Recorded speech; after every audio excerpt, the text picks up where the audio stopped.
Now to the Duke University volleyball player demanding answers this morning, saying she was the target of racist taunts during a match in Utah. This morning she is telling her story, and Janae Norman is here with more on this. Good morning, Janae. Guys, good morning. So listen, classes started yesterday at Duke. So when I spoke with Rachel Richardson last night, she said she'd shoved the experience in the back of her mind and was focused on school and volleyball. She is a student athlete, but realizes that when people see her, she's a black woman first, and she's hoping the racism she endured on the court can be a teaching moment for folks off the court.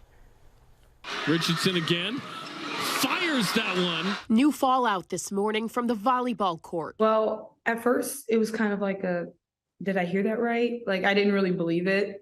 Duke sophomore Rachel Richardson says she and her black teammates were targeted with racial slurs and threats during their game against rival BYU over the weekend. The next time I went back to serve, I was like, okay, yep, I definitely heard that right. I immediately just told one of my most trusted teammates, and I was like, I just heard someone use a racial slur, to address me, essentially.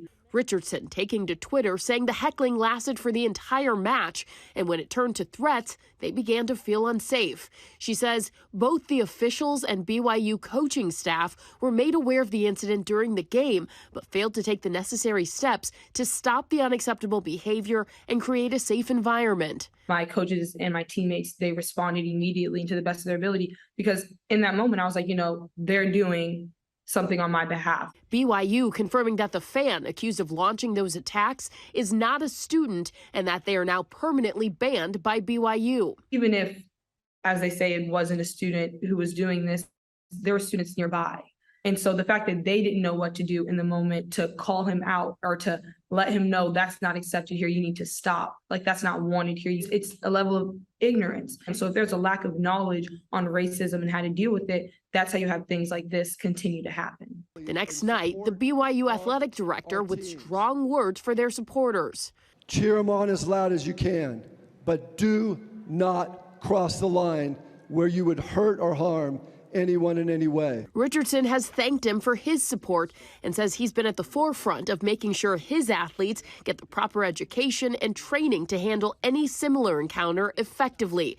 Richardson's father says although she's receiving overwhelming support, there's need for more action and accountability. So if you're standing in that crowd and someone is doing that next to you, what is progress? Progress is someone saying, hey, stop that.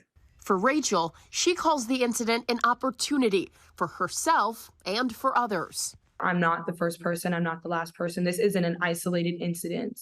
It's an opportunity for not just me, but for anyone who has an opinion, anyone who has a voice, to decide that it should be the last time.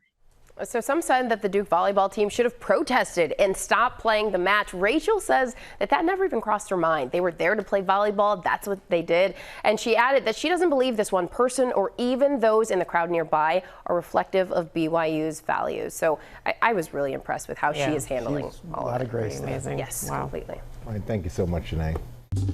Well, hey there, GMA fans. Robin Roberts here. Thanks for checking out our YouTube channel. Lots of great stuff here. So go on, click the subscribe button right over here to get more of awesome videos and content from GMA every day, anytime.